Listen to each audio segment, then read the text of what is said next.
Hello students, welcome to unique classes of right way. आज बच्चे हम लोग अपने इस क्लास में स्टार्ट करने वाले हैं चैप्टर 3 में क्लास नंबर 2। चैप्टर 3 जो कि एमएमई 1 में चल रहा है, क्वाड्रेटिक ऑप्टिमाइजेशन। इसमें हम लोग करने वाले हैं कोकोआ प्रॉब्लम। मैंने लास्ट क्लास में आपको मोनोपोली का एग्जांपल कराया था और प्रॉफिट को मैक्सिमाइजेशन करने का तरीका बताया था। तो कोकोआ प्रॉब्लम में क्या क्या बातें हैं उसको देखते हैं हम लोग। इसमें भी 4 पार्ट हैं। लास्ट क्लास जरूर आपको पढ़ा हुआ होना चाहिए, अदरवाइज ये क्वेश्चन नहीं समझ में आएगा। तो चलो क्वेश्चन करते हैं। If a cocoa shipping firm sells Q tons, ये आपकी रीडिंग में है बच्चे, देख सकते हो 3.3 पॉलिनोमियल्स के ऊपर में होगा। पेज नंबर मेरी बुक में 99 है, आपके बुक में थोड़ा एक दो आगे पीछे हो सकता है। If a cocoa shipping firm sells Q tons of cocoa in England, the price received is given by. तो प्राइस जो है, प्राइस कितना है? Price is equal to alpha 1 minus 1/3 Q. On the other hand, if it buys Q tons from its only source in Ghana, this is selling price। ये आपको समझना पड़ेगा कि इससे रेवेन्यू आएगा। सेलिंग प्राइस मतलब ये बेचने वाला प्राइस है, और परचेज जो किया है on the other hand, if it buys Q tons from its only source in Ghana, the price it has to pay, यानी ये कॉस्ट प्राइस है, CP equal to alpha 2 plus 1/6 Q. इसको price लिखो और ये है cost price. In addition, it cost Gamma per ton to ship cocoa from its supplier in Ghana to its customer in England। मतलब गाना एक only source है और इसका मार्केट भी सिर्फ इंग्लैंड में ही है। तो एक गामा पर टन लगता है। गामा पर टन शिपमेंट कॉस्ट है, मतलब माल पहुंचाने का कॉस्ट है। The number alpha 1, alpha 2, gamma are all positive. Express the cocoa shipper's profit as a function of Q, the number of tons shipped। So let Q be number of tons shipped। तो मुझे बताओ कि cost क्या होगा, cost क्या हो जाएगा। तो ये देखना है कि ये प्राइस जो है वो पर टन दिया हुआ है या पूरे टन का दिया हुआ है। तो इसमें कुछ क्लियर नहीं किया है, अभी इसको हम लोग पर टन मान करके चलते हैं। तो कॉस्ट प्राइस जो है ना, वो cost price into Q tons कर देंगे हम लोग। तो कॉस्ट आ जाएगा अल्फा 2 प्लस 1/6 क्यू, और प्लस एक गामा भी आएगा क्योंकि गामा भी तो शिपमेंट कॉस्ट है ना, इंटू लग जाएगा क्यू। अगर 1 टन के लिए इतना है तो क्यू टन के लिए क्या होगा, तो दिस इंटू क्यू। रेवेन्यू क्या हो जाएगा, प्राइस इंटू क्यू। तो दैट विल बी अल्फा 1। अब रेवेन्यू के लिए इस वाले प्राइस को कंसिडर करेंगे, alpha 1 minus 1/3 Q into Q. तो कॉस्ट जो है वो आ गया alpha 2 Q plus 1/6 Q square plus gamma Q. This is alpha 1 Q minus 1/3 Q का स्क्वायर। तो प्रॉफिट कितना हो जाएगा, रेवेन्यू माइनस कॉस्ट। तो profit is equal to, revenue हो गया alpha 1 Q minus 1/3 Q square minus alpha 2 Q minus 1/6 Q square minus gamma Q.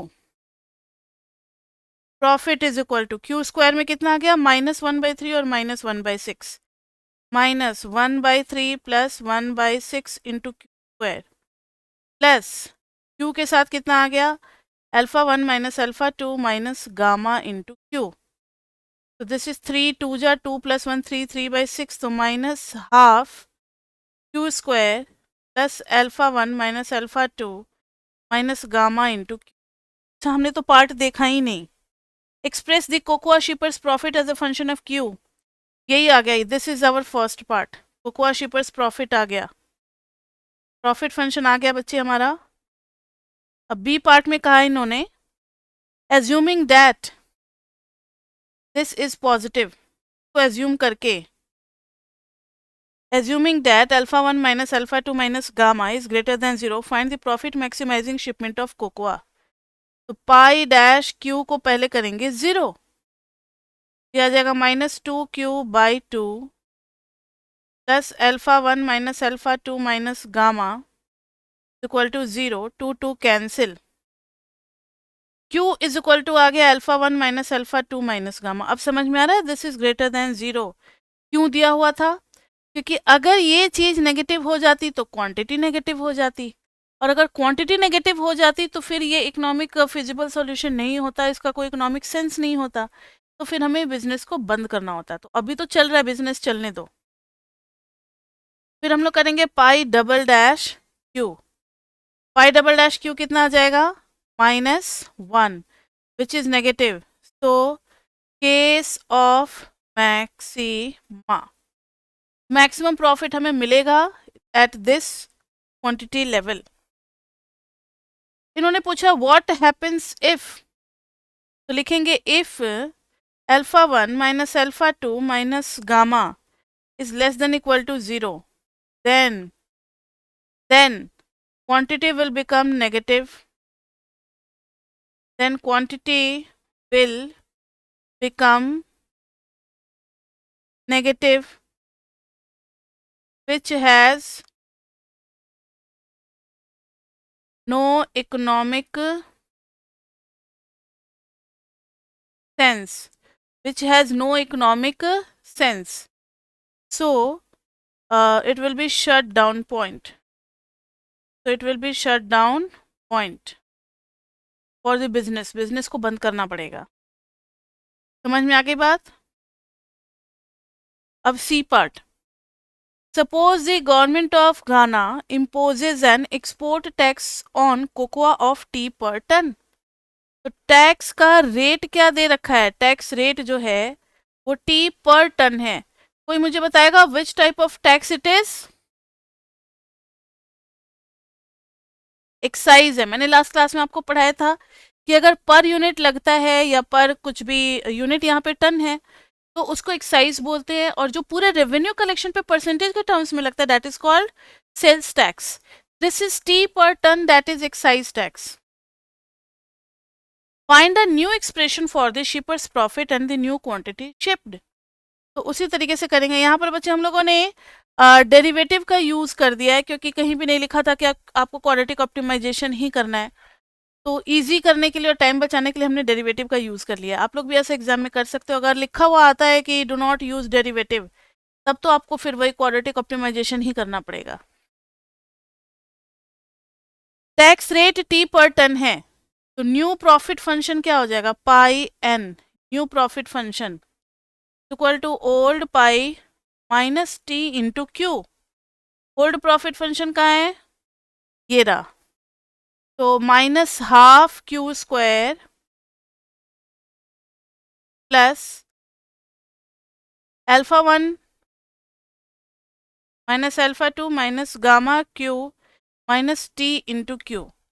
This new profit function is equal to half Q square plus alpha 1 minus alpha 2 minus gamma minus T.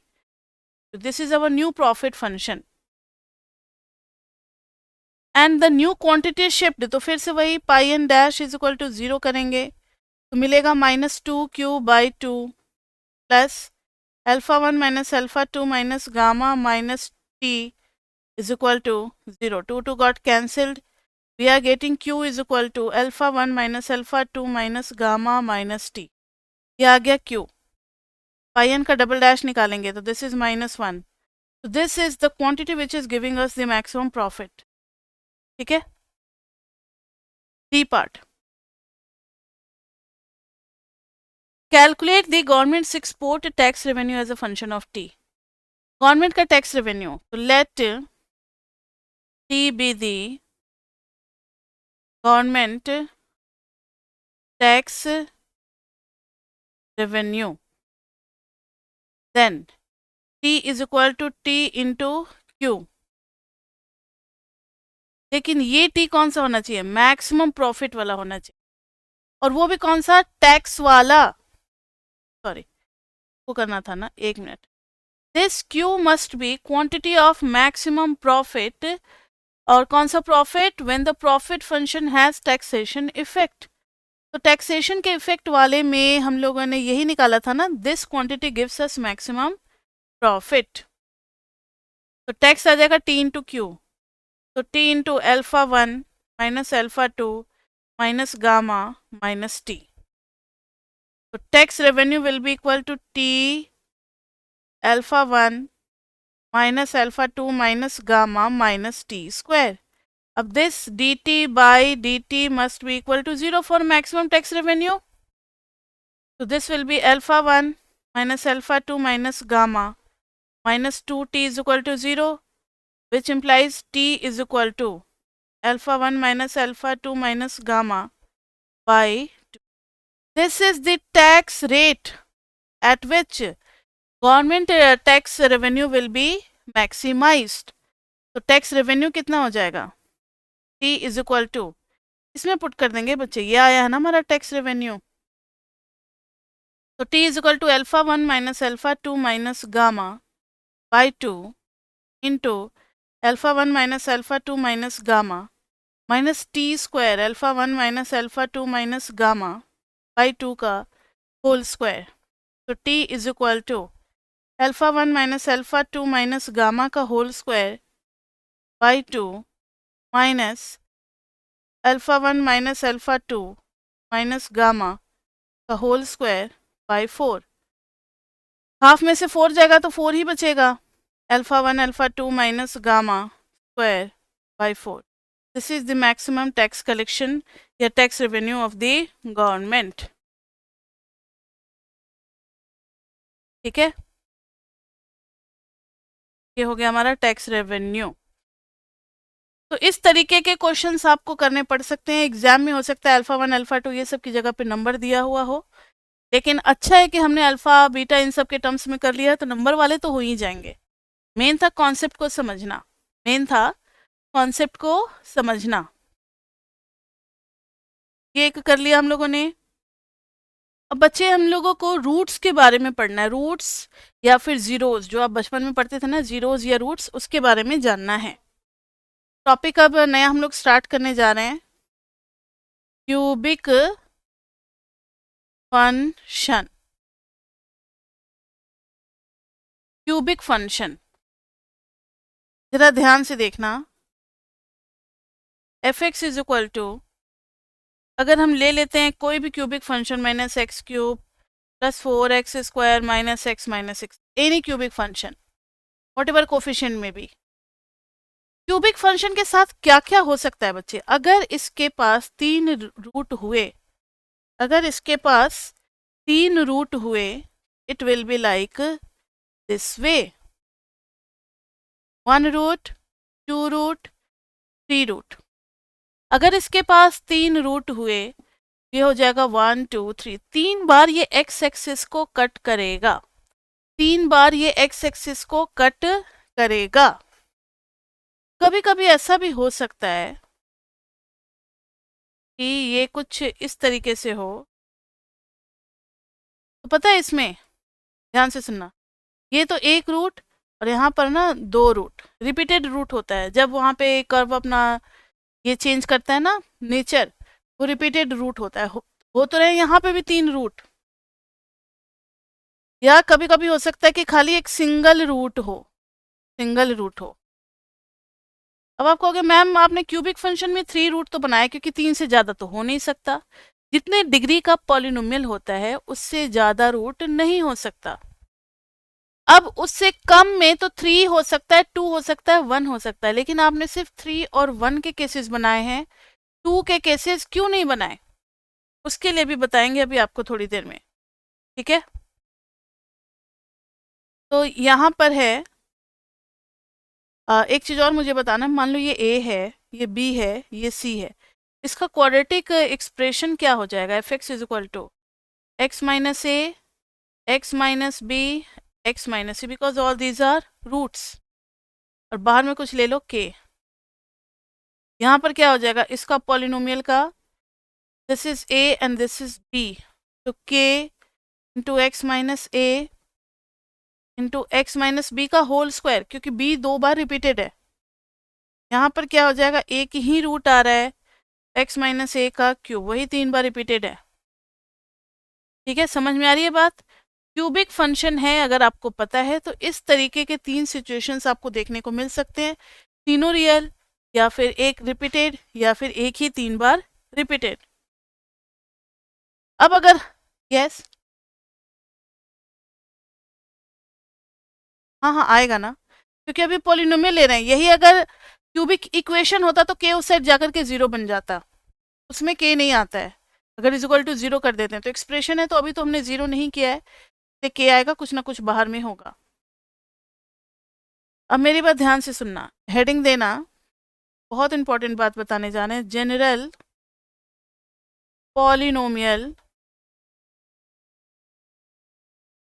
General polynomial of nth degree, general polynomial of nth degree. तो यहाँ देखो nth degree का मतलब है P X is equal to A N x to the power n, A N minus 1 x to the power n minus 1, a1 x plus a nought, a1 x plus a nought. This is the polynomial expression. This is the polynomial expression. an x to the power n plus an minus 1 x to the power n minus 1, ये सब coefficient है इनके। अगर px is equal to 0 हो जाए, हम इसको बोलते हैं पॉलिनोमियल इक्वेशन, क्योंकि इसमें इज इक्वल टू आ गया ना, तो this will be polynomial equation. Polynomial equation का मतलब है a N x to the power n plus a N minus 1 x to the power n minus 1 plus plus plus a1 x plus a naught equal to 0। This is the polynomial equation. तो जब तक वो expression है is equal to something नहीं हो रहा है, that is polynomial expression. और जब वो इज इक्वल टू 0 हो जाएगा, that is polynomial equation. Note 1, ध्यान से सुनना। रूट्स के बारे में तो आपको पता है कि रियल रूट्स होते हैं, रियल रूट्स होते हैं और इमेजिनरी रूट्स भी होते हैं, रैशनल रूट्स भी होते हैं, इरेशनल रूट्स भी होते हैं। ये सब आपको ध्यान से सुनना पड़ेगा। टाइप ऑफ रूट्स, तो पहले यहाँ पे लिख दो टाइप। पहले रूट्स के बारे में पता है ना, ये भी मुझे बताना पड़ेगा रूट्स। तो values of x, values of x at which px is equal to 0, value of x at which px is equal to 0, this is called roots, this is called roots। या फिर हम इसको जीरोस भी बोलते हैं, zeros भी बोलते हैं। आपने 9th-10th में पढ़ा होगा जीरोस के बारे में। Type of roots, types of roots, उसके बाद से नोट्स लिखवाएंगे, पहले समझ जाओ। अगर आता है x इज इक्वल टू 1 2 3 या कुछ इस टाइप से 2 3 माइनस 5 समथिंग समथिंग इंटीग्रल, इसको बोलते हैं इंटीग्रल रूट्स, इंटीग्रल रूट्स। अगर x इज इक्वल टू आ जाता है 2 प्लस रूट 3, इसको बोलते हैं बच्चे इरेशनल रूट्स, इरेशनल रूट्स। आपको बता दें कि ये हमेशा पेयर में होता है, यानी x is equal to 2 minus root 3 also. यही आपको लिखना है, irrational roots always occur in pair, always occur in pair. Irrational root हमेशा पेयर में होता है, यानी a प्लस रूट बी आ गया है तो दूसरा a माइनस रूट बी जरूर होगा, इसमें कोई संदेह नहीं है। समझ में आई बात? दिस इज योर नोट 1, यही है आपका note 1, that irrational root always occur in pair.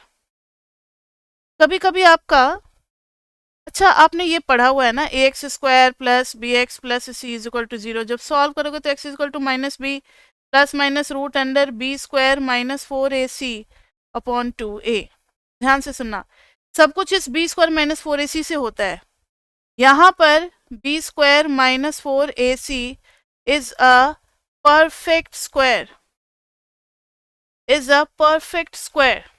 Perfect square होगा तो बच्चे वो रूट सॉल्व हो जाएगा और ये कोई इंटीग्रल रूट्स आ जाएगा, ये कोई इंटीग्रल रूट्स आ जाएगा। इसमें रैशनल भी आ सकता है, लाइक कभी -3/5 आ गया, तो इंटीग्रल रूट्स और रैशनल रूट्स, रैशनल रूट्स का फिर पेयर में होने का कोई जरूरी नहीं है, वो अकेले भी आ सकते हैं। तो ये तब होता है जब B square minus 4ac is a perfect square. यहां पर क्या होगा बच्चे, if B square minus 4ac is not a perfect square, is not a perfect square, तो वो तो सॉल्व होगा ही नहीं। जैसे कि रूट के अंदर में क्या आ जाएगा, 3, रूट के अंदर में आ जाएगा 3, तो 3 तो सॉल्व होगा ही नहीं, तो 3 तो रूट के अंदर में साथ साथ रहेगा। तो ऐसे रूट्स जो होते हैं ये हमेशा क्या किस में अकर करते हैं, पेयर में। अब यहां देखो, if B square minus 4ac is negative, negative तो नेगेटिव में क्या हो जाएगा, कॉम्प्लेक्स आ जाएगा ना, that is something x is equal to 2 plus 3 iota हो जाएगा। Then x is equal to 2 minus 3 iota will be also a root, will be also a root. यही है हमारा, यही है हमारा नोट 2। नोट 2, नोट 2 क्या है, तो कॉम्प्लेक्स रूट या फिर इमेजिनरी रूट, दोनों नाम से जाना जाता है। Complex roots always occur in pair, complex roots always occur in pair, always occur in pair, ये कभी भी अकेले नहीं होगा। ध्यान से समझ रहे हो ना, बात आ रही है समझ में। अब एक क्वेश्चन मैंने पूछा, एक क्वेश्चन पूछ रहे हैं, इसका जवाब देना है आप लोगों को। If polynomial is of, if polynomial is of even degree, then even degree, then in extreme case ऐसा हो सकता है कि सारे के सारे क्या हो जाए, कॉम्प्लेक्स रूट हो जाए। मान लो अगर डिग्री 10 का है, in extreme case all roots may be complex as pairs, so we may not get any real roots। मैंने मे नॉट लिखा है, ऐसा भी हो सकता है कि इवन डिग्री में एक भी रियल रूट आपको ना मिले। एग्जाम्पल, अगर something ax to the power 10 है plus bx to the power 9 है प्लस समथिंग समथिंग समथिंग, हो सकता है कि 1 2 5 पेयर जो हैं सारे सारे क्या हो जाएं, ऑल कॉम्प्लेक्स रूट्स हो जाएं। और भी हो सकता है 4 पेयर कॉम्प्लेक्स रूट हो जाए तो 2 रियल रूट हो जाएगा। समझो जरा ध्यान से, अगर 3 पेयर कॉम्प्लेक्स रूट हो जाएगा तो 4 रियल रूट हो जाएंगे। इस तरीके से डिफरेंट कॉम्बिनेशन बनेंगे, लेकिन कॉम्प्लेक्स रूट हमेशा पेयर में आएगा। तो इवन में ये भी चांस हो सकता है कि एक भी रियल रूट ना मिले। अगर रियल रूट नहीं है तो उसका कॉम्प्लेक्स है। फॉर एग्जाम्पल ये देखो ना, एक्स स्क्वायर प्लस 4, ये कभी भी जीरो नहीं होगा, लेकिन जब इसको जीरो करोगे तो x equal to plus minus 2 iota आ जाएगा। तो दोनों के दोनों रूट क्या हो रहे हैं, कॉम्प्लेक्स हो रहे हैं, इसलिए रियल रूट उसका नहीं मिल रहा है। समझ में आई बात। देखो X is equal to 0 plus 2 iota अगर एक रूट है तो 0 माइनस 2 आयोटा अदर रूट है, तो ये पेयर में ही आ रहा है। और देखो इसमें कोई भी रियल रूट नहीं मिल रहा है, तो इवन डिग्री में ऐसे चांसेस हैं, ऐसे चांसेस हैं।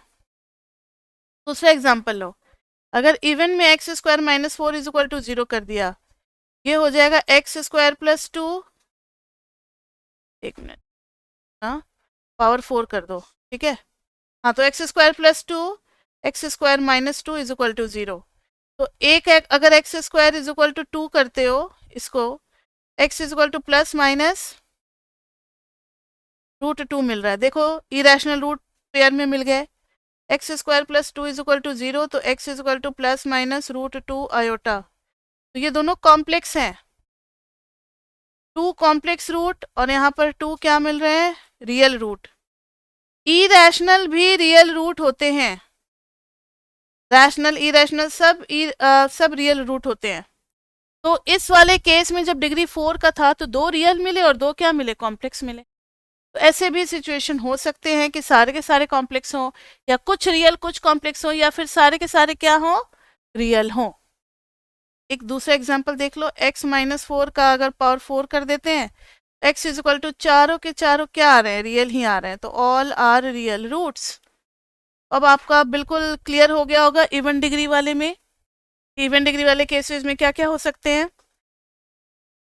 सारे के सारे रूट्स रियल हो सकते हैं, या कुछ रियल कुछ कॉम्प्लेक्स हो सकते हैं, या फिर सारे के सारे कॉम्प्लेक्स भी हो सकते हैं। ठीक है, नेक्स्ट देखना, देख लो। Roots always occur in pair, हाँ हाँ हाँ,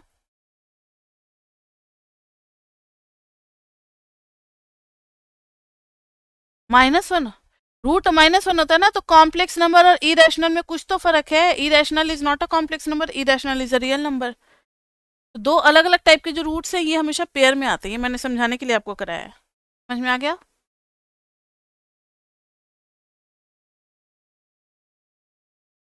अब आगे बढ़े, एक और नोट है, इफ अगर पॉलिनोमियल ऑड डिग्री का हो जाए, if polynomial is of odd degree, then it will have at least one real root, then it will have at least one real root। इसका देखो जरा, एग्जाम्पल के तौर पे अगर x टू द पावर 11 है plus B X to the power 10 plus dot dot dot dot dot is equal to 0, तो real root या फिर कॉम्प्लेक्स रूट। जब रियल की बात करते हैं तो पूरे नंबर सिस्टम को दो पार्ट में डिवाइड कर देते हैं, one is real and one is complex. फिर इरेशनल रैशनल ये सब अलग से हम लोग डिस्कस नहीं करते, वो सब रियल के अंदर में ही आ जाता है। तो अब अगर 11 है तो इन एक्सट्रीम केस अगर सारे के सारे maximum number of complex root भी होना होगा तो कितना कॉम्प्लेक्स नंबर का, मतलब कॉम्प्लेक्स रूट का कितना नंबर जाएगा, बता सकते हो कोई? 10। 11 अगर इसकी डिग्री अगर 11 है तो मोर देन 11 रूट्स तो पॉसिबल ही नहीं है, और 11 रूट्स में से मैक्सिमम इवन नंबर 10 जाता है, क्योंकि कॉम्प्लेक्स रूट तो हमेशा पेयर में आएगा, तो 5 पेयर कॉम्प्लेक्स बनेंगे, तो भी एक रियल बच जाएगा। और भी हो सकता है 4 पेयर अगर कॉम्प्लेक्स बने तो 3 रियल बचेंगे। अगर मतलब डिफरेंट डिफरेंट नंबर करते चले जाओ, 11 में से अगर 6 आपके कॉम्प्लेक्स रूट्स आ रहे हैं तो फिर 5 क्या हो जाएंगे, रियल हो जाएंगे। तो ऐसा नहीं है कि इसके पास रियल रूट नहीं मिलेगा, रियल रूट हर बार कुछ ना कुछ मिलेगा ही मिलेगा। समझ में आ गई बात?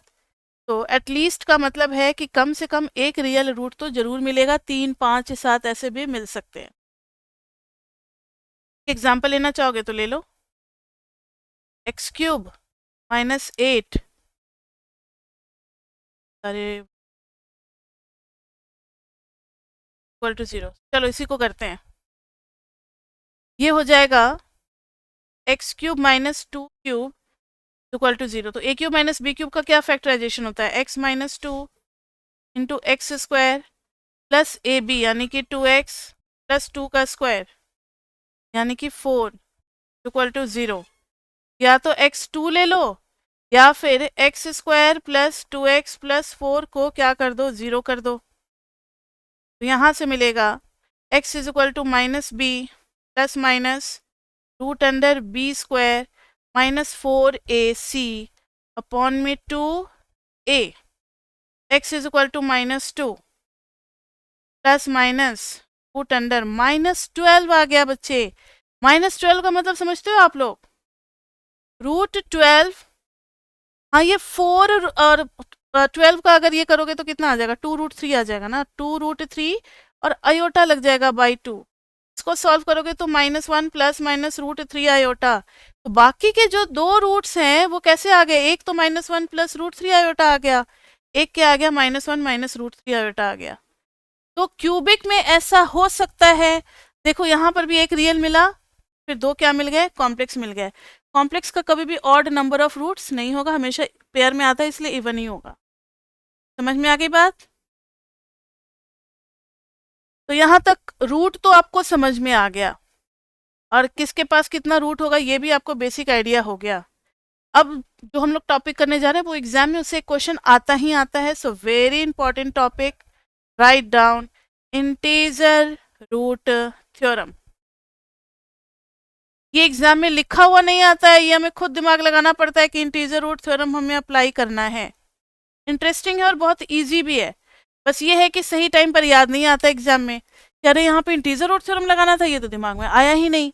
लेकिन घबराओ नहीं, हम लोग प्रैक्टिस जब करवाएंगे, प्रीवियस पेपर आप करोगे, असाइनमेंट करोगे, तो अपने आप दिमाग में सेट हो जाएगा कि कब हमें इंटीजर रूट थ्योरम अप्लाई करना है।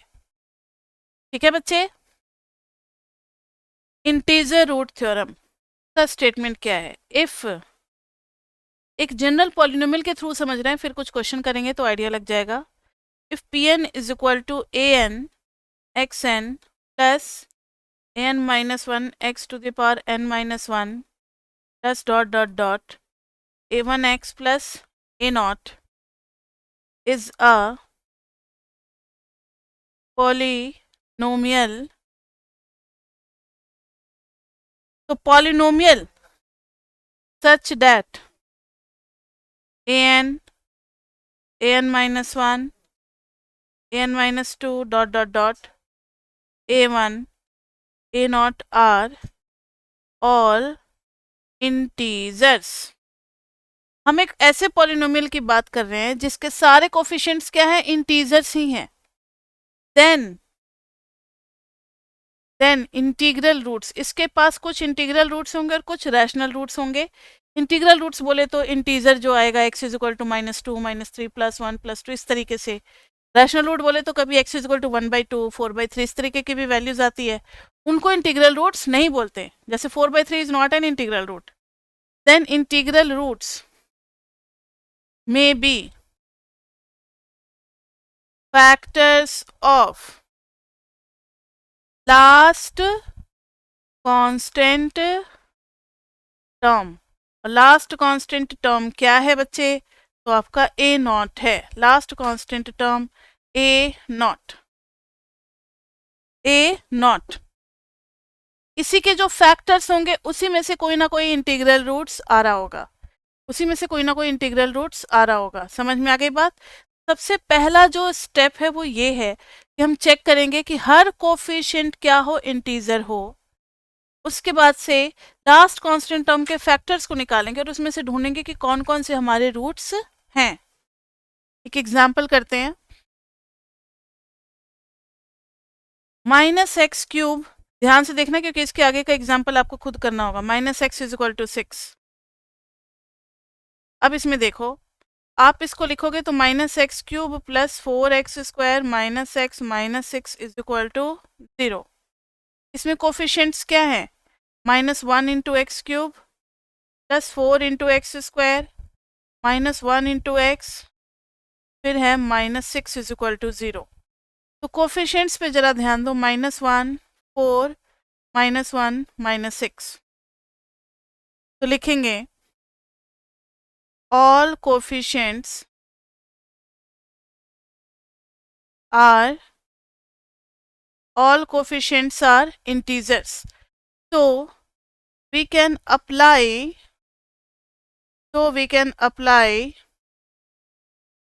integer root theorem. Integer root theorem कहता है कि लास्ट कांस्टेंट टर्म के जो फैक्टर्स होंगे, तो factors of -6 are, factors of -6 are +1 -1 +2 -2 +3 -3 +6 -6। इनमें से कौन कौन से रूट्स होंगे उसको हमें ढूंढने की जरूरत है। अब इस एक्सप्रेशन में पुट करना शुरू करेंगे इसमें, और देखेंगे कि किसके सेक्स के लिए 0 मिल रहा है। यानी F1 इक्वल टू -1 +4 -1 -6, 0 नहीं हो रहा। f -1 करेंगे तो +1 +4 +1 -6, यस, एक तो रूट मिल गया। अब चलेंगे f(2), इसमें हाँ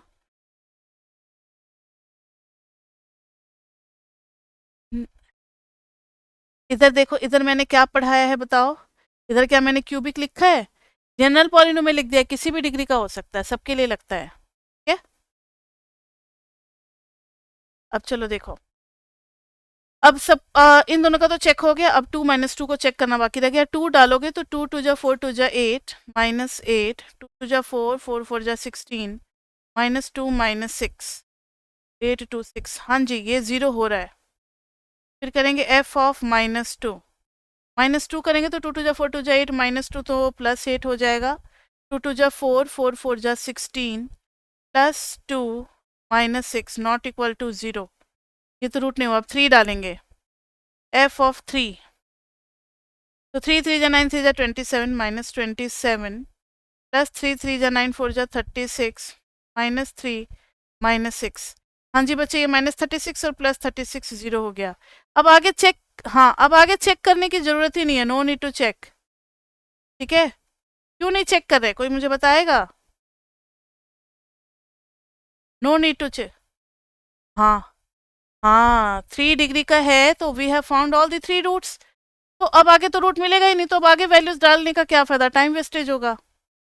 सो लिख देंगे लास्ट में x is equal to -1 2 and 3 are the integral roots. तो ये इंटीजर रूट थ्योरम सिर्फ इंटीग्रल रूट को आइडेंटिफाई करने के लिए होता है, बाकी का रूट्स का ये पता नहीं लगा पाता। तो बाकी के रूट्स जो होंगे वो इंटीजर रूट नहीं होंगे। ठीक है, अब एक क्वेश्चन हम आप, यस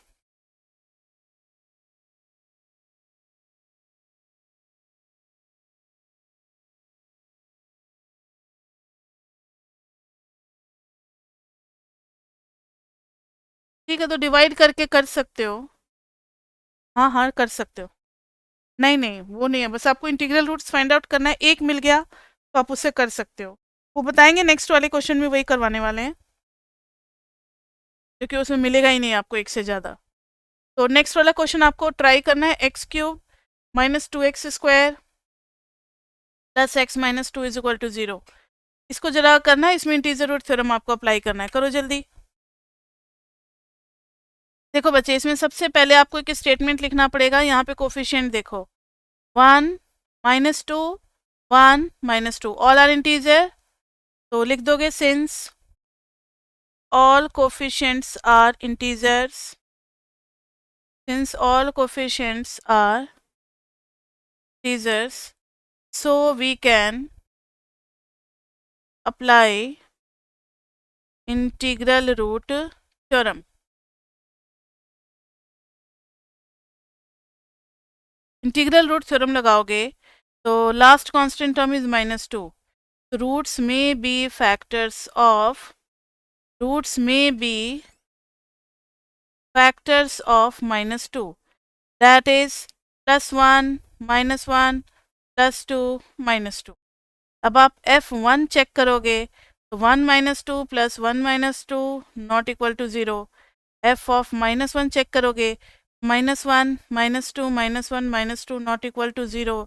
f(2) चेक करोगे तो 2 2 जा 4 2 जा 8 -2 2 जा 4 2, कहाँ पर ये तो कैंसिल हो गया, 0 आ गया, तो एक तो रूट मिल गया। अब f(-2) निकालेंगे तो -8 2 2 जा 4 2 जा -8 और फिर -2 ये तो 0 नहीं होने वाला, एक रूट तो मिल गया। So it has only integral root, only x is equal to 2 as the integral root, और है तो ये क्यूबिक, तो अदर 2 रूट्स के साथ क्या हो सकता है, अदर 2 रूट्स क्या होंगे,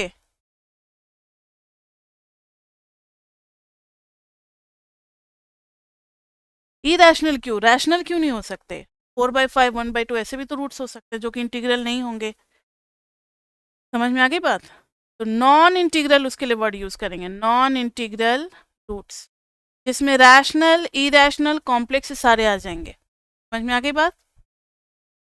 अब देखो, अब आपका क्वेश्चन था कि मैम अदर टू रूट्स कैसे निकालेंगे, तो if x is equal to 2 is a root, then x minus 2 is a factor. अगर x इज इक्वल टू 2 हो रहा है तो x minus 2 is a factor. x minus 2 से हम लोग क्या करेंगे, इसको डिवाइड कर देंगे, इसको पॉलिनोमियल को। पॉलिनोमियल क्या है, X cube minus 2x² plus x minus 2। अब बताओ कि पॉलिनोमियल डिवीजन आता है या नहीं आता है? आता है ना, 9th 10th में इसीलिए सिखलाया जाता है। यहाँ देखो, तो x का कोफिशिएंट 1 है और यहाँ भी 1 है और इसका 3 डिग्री तक पहुंचाना है, तो किससे मल्टीप्लाई करेंगे, x² से। ये हो जाएगा x cube minus 2x² minus plus ये कैंसिल और ये भी कैंसिल, बच क्या गया, x माइनस 2।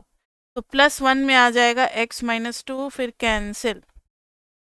इसका मतलब है ये जो पॉलिनोमियल है X cube minus 2x² plus x minus 2 can be written as x minus 2 into x² plus 1। तो एक तो रियल रूट आ चुका है, अब दूसरे रूट के लिए क्या करोगे, x इज इक्वल टू +1 मतलब -1, x इज इक्वल टू आ जाएगा plus minus iota. So x is equal to 2 iota और माइनस आयोटा। अब यहाँ पर तो आपका आयोटा माइनस आयोटा आ गया, तो बच्चे ना कुछ बच्चे दिमाग में सेट कर लेते हैं कि अगर एक इंटीग्रल आ रहा है तो बाकी दोनों कॉम्प्लेक्स आएगा। ऐसा नहीं है, बाकी दोनों ऐसे भी आ सकते थे, x इज इक्वल टू 2 तो 1/2 और 3/4 ऐसे भी आ सकते थे। तो ये शो नहीं होंगे, किस में नहीं शो होंगे, इंटीग्रल रूट थ्योरम में, इसके थ्रू ये नहीं निकल पाएगा। उसको फिर इसी तरीके से डिवीजन वाले मेथड से हम लोग निकालेंगे। समझ में आई बात? तो ये क्यूबिक और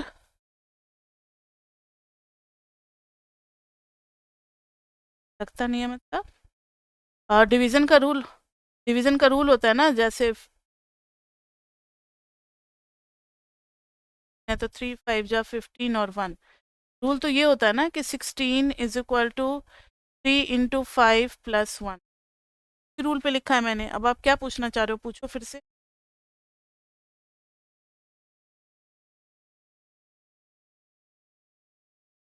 हाँ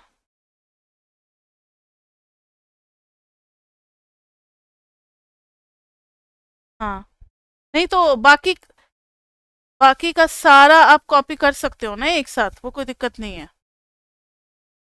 ठीक है, ठीक है। हम्म,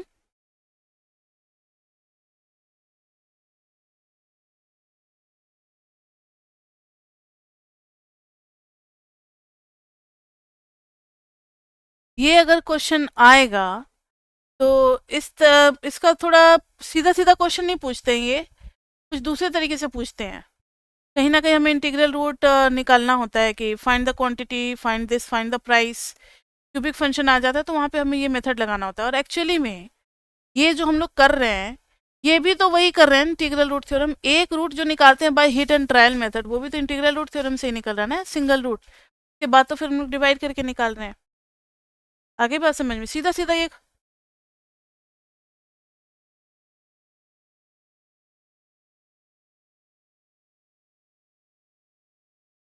हाँ, वैसे भी कर सकते हो। आपको सॉल्व करना है, आप जैसे मर्जी वैसे सॉल्व करो।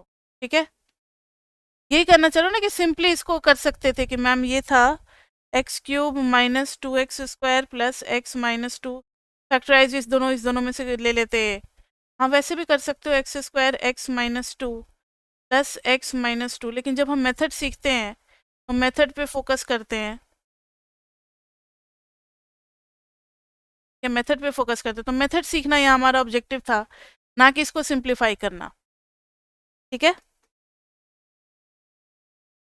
अब हम लोग बढ़ते हैं रिमाइंडर थ्योरम पे। कितना रह गया? Remainder theorem, power function, exponential function, ये खत्म ही हो जाएगा चैप्टर 3। रिमाइंडर, हाँ हाँ, ये छोटा सा चैप्टर है, मतलब 3 4 ये दोनों छोटे चैप्टर होते हैं, 5 भी थोड़ा छोटा होता है, फिर 6 काफ़ी लेंदी है, 7 भी लेंदी है, 8 में भी टाइम लगता है, 9 में भी टाइम लगता है, ठीक है। 3 4 5 थोड़े छोटे छोटे चैप्टर है। रिमाइंडर थ्योरम, रिमाइंडर थ्योरम जो है वो कहता है कि अगर आपने if f2 is equal to 0 आ रहा है, then dividing with x minus 2 leaves no remainder, leaves no remainder। अगर f2 इज इक्वल टू 3 आ रहा है, देन डिवाइडिंग किसको? fx को, dividing fx with x minus 2 leaves 3 as a remainder। ये जो है ये रिमाइंडर देता है। रिमाइंडर थ्योरम कहता है कि किसी भी पॉलिनोमियल में अगर आप कोई कांस्टेंट डाल देते हो तो x minus that constant divide करने पे वो उतना क्या देता है हम लोगों का? रिमाइंडर देता है, ठीक है। क्या देता है? रिमाइंडर। एज फॉर एग्जाम्पल देखना जरा, अगर हम लोग x माइनस 2 से डिवाइड करें किसको? माइनस 2x क्यूब को, plus 2x square, plus 10x, plus 6। Suppose करो अगर x माइनस 2 से डिवाइड करते हैं, एक बार करके देखते हैं, तो मिलेगा हमें minus 2x square minus 2x cube plus 4x square plus minus ये कैंसिल, ये कितना आ गया? Minus 2x square plus 10x और प्लस 6 लिख दिए। चलो, तो कन्फ्यूजन था आपको कि क्या मैम हम लोग सारा कॉपी कर सकते हैं, तो सबको कॉपी करते हुए चलो। अब x से पहले टर्म को मैच करने के लिए माइनस 2x से मल्टीप्लाई करना पड़ेगा, इधर आ जाएगा minus 2x square plus 4x, तो प्लस माइनस ये कितना आ गया? ये तो cancel, 10x minus 4x is 6x plus 6, तो प्लस किससे मल्टीप्लाई कर देंगे? 6 से, तो आ जाएगा 6x माइनस 12 माइनस प्लस ये कैंसिल, 12 6 18, क्या आ गया? 12 6 18। इसका मतलब है व्हेन वी डिवाइड वेरीफाई कर रहे हैं fx with x minus 2, we get 18 as a remainder, 18 as a remainder। अब जरा आप इसमें ना f2 डाल करके देखो। रिमाइंडर थ्योरम क्या कहता है कि अगर आपने x माइनस ए से डिवाइड किया है तो उसमें a डाल करके देखो, दोनों रिमाइंडर क्या आएंगे? सेम आएंगे। तो जब आप f2 डालोगे, फंक्शन सामने मेरा माइनस 2, थोड़ा सा छोटा कर देते हैं, हाँ अब फिट हो रहा है आराम से, माइनस 2 2 का क्यूब प्लस 2 इंटू 2 का square plus 10 into 2 plus 6।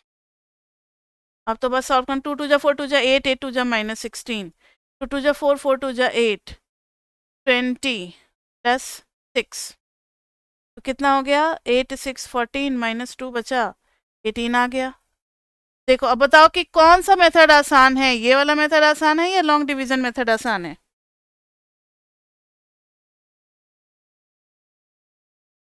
Long, दूसरा वाला आसान है ना, पुट करने वाला। लॉन्ग डिवीजन में टाइम ज़्यादा लग जाता है और गलती होने के चांसेस हैं, ये बहुत इजी होता है। तो यही है चाइनीज रिमाइंडर थ्योरम, उसी का हम लोग यूज़ करते हैं। अगर रिमाइंडर आपको चाहिए तो सीधा उस फैक्टर को पुट करके देखो, जो भी बच रहा है that will be your remainder, और अगर कुछ नहीं बच रहा है तो x minus 2 will be a factor like this way, ठीक है।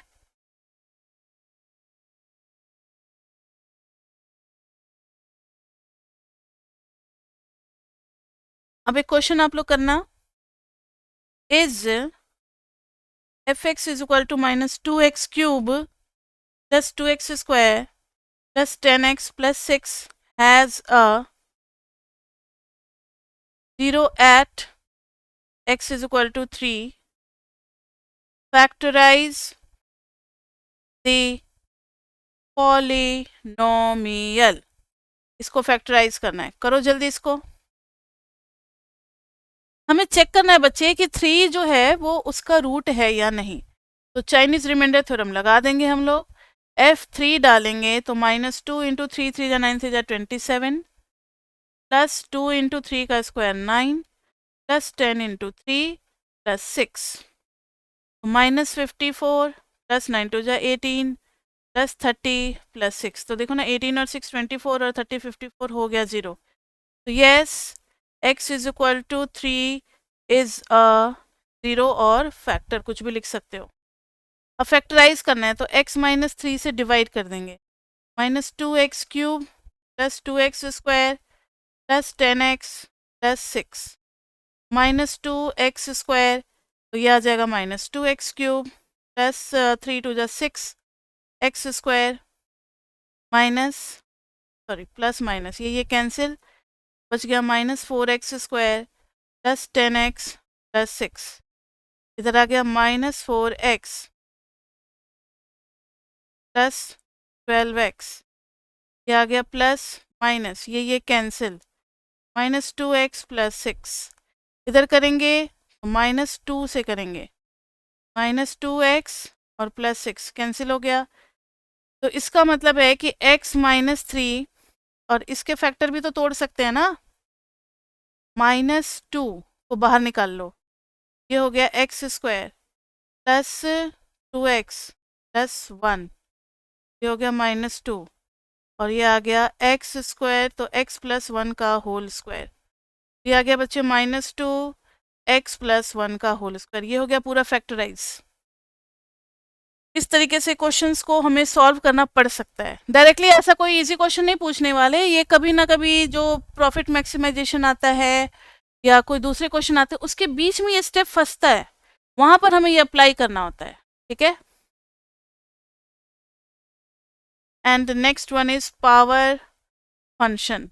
पावर फंक्शन के बारे में हम लोग पहले भी पढ़ चुके हैं, किस चैप्टर में, चैप्टर 2 में, कि ये जो फंक्शन होते हैं f x is equal to x to the power 5, इसको कहते हैं पावर फंक्शन या फिर पॉलिनोमियल फंक्शन। पावर फंक्शन की बात हो रही है। पावर फंक्शन में कुछ रूल्स हैं, जो रूल्स सबको पता है, क्योंकि इंडिया में जो हमारे बच्चे हैं वो इतना मैथमेटिक्स पढ़े होते हैं कि उनके लिए ये रूल्स बहुत इजी है, बचपन से आप लोग पढ़ते चले आ रहे हो। ये बुक जो है वो फॉरेन राइटर ने लिखी है, ये वर्ल्ड के बहुत सारे यूनिवर्सिटीज़ में फॉलो होता है, वहाँ पे बच्चों को इतना मैथमेटिक्स नहीं आता, तो उन बच्चों के लिए है कि जिनको नहीं आता उनका ब्रश अप हो जाए, नॉलेज थोड़ा सा रिवीजन हो जाए, जिन्होंने अर्ली स्टेज पे मैथमेटिक्स छोड़ दिया या जिनका मैथ सब्जेक्ट वीक है। तो यहाँ देखो, अब बताना जरा इसका रूल क्या कहता है कि if base is same and two power functions are multiplied together power will be added. सबको पता है, अगर a to the power m by a to the power n है, अगर बेस सेम है और डिवीजन हो रहा है तो पावर क्या हो जाएगा, सब्ट्रैक्शन। थर्ड, अगर पावर के ऊपर पावर है तो ये हो जाएगा a to the power m into n, multiply हो जाता है। दैट इज अगर कभी x स्क्वायर का क्यूब आ गया तो आप directly x to the power 6 लिख सकते हो। a to the power p by q है तो आप इसको लिख सकते हो a to the power 1 by q to the power p, या फिर लिख सकते हो a to the power p to the power 1 by q। एक एग्जाम्पल, ऐसा क्वेश्चन जनरली आपको मिल जाता है x to the power -2 by 3 is equal to 1 by 27। अब सॉल्व करना है, करो। देखो x to the power 2 by 3, यानी इसको नीचे लेते जाओगे तो x to the power 2 by 3 equal to ये हो जाएगा 3, 3 जा 9, 3 जा 27, तो 3 का क्यूब हो जाएगा। अब x to the power 2 by 3 is equal to 3 का क्यूब, तो x इज इक्वल टू 3 का 3 और 3 by 2, x is equal to कितना आ गया, 3 का पावर 9 बाई 2, 9 बाई 2। ठीक है, तो स्क्वायर 9, अब इतना ही पे छोड़ देंगे, ज़्यादा सॉल्व क्या करोगे, 3 का पावर 9 का अंडर रूट ले लोगे, ज़्यादा से ज़्यादा यही कर सकते हो। तो इन सब टाइप के क्वेश्चंस आते हैं हमारे। नेक्स्ट है एक्सपोनेंशियल फंक्शन। लास्ट टॉपिक है बच्चे एक्सपोनेंशियल फंक्शन।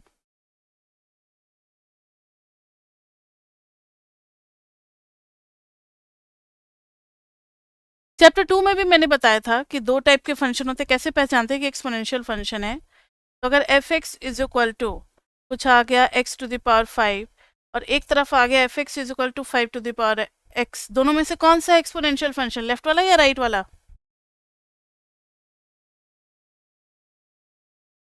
हाँ, ये तो पॉलिनोमियल कहलाता है जिसमें बेस पे डिपेंड कर रहा है फंक्शन, और जब फंक्शन जो है वो एक्सपोनेंट पे डिपेंड करता है तब हम इसको कहते हैं एक्सपोनेंशियल फंक्शन।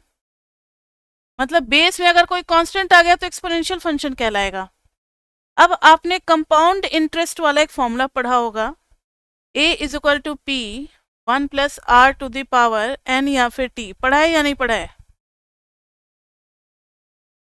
अब रेट ऑफ इंटरेस्ट तो कांस्टेंट होता है किसी भी बैंक का या मार्केट का।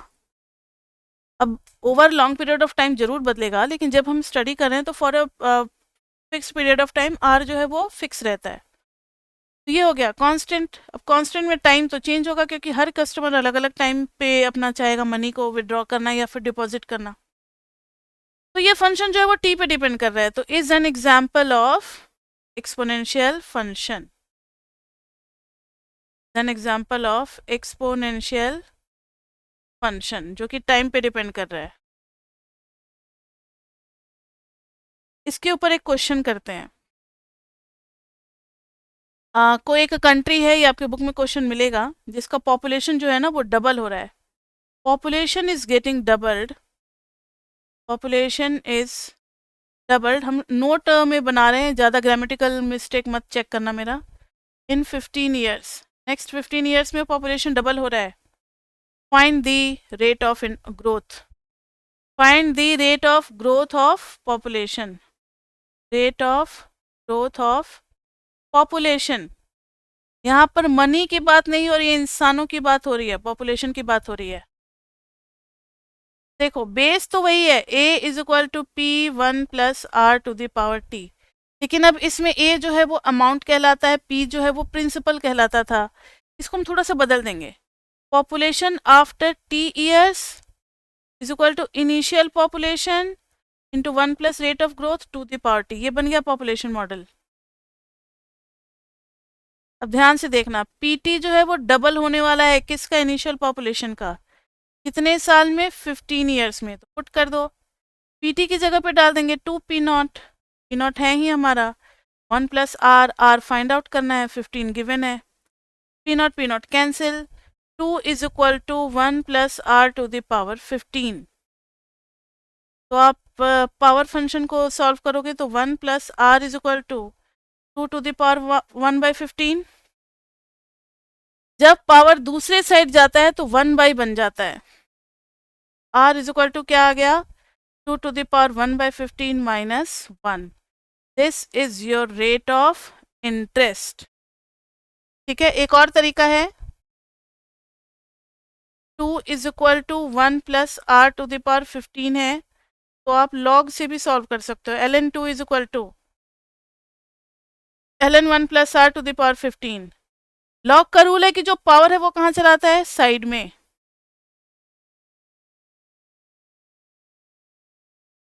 अब हमें चाहिए ln 1 plus r equal to, तो ln 2/15 हो जाएगा। अब 1 प्लस आर चाहिए, ln दूसरे साइड जाएगा तो e to the power ln 2/15। r की वैल्यू कितनी हो जाएगी, e to the power ln 2/15 minus 1। ठीक है, ये हो गया हमारा फंक्शन, लॉग से भी सॉल्व हो सकता है।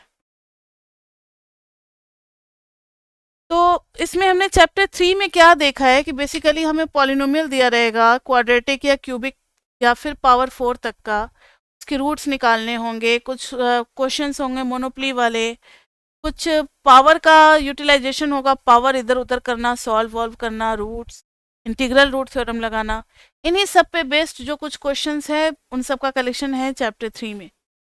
तो चैप्टर 3 का बच्चे कॉन्सेप्ट्स यही होता है। अब आगे हम लोग मिलेंगे असाइनमेंट और पीपी में। Till then bye bye bye bye.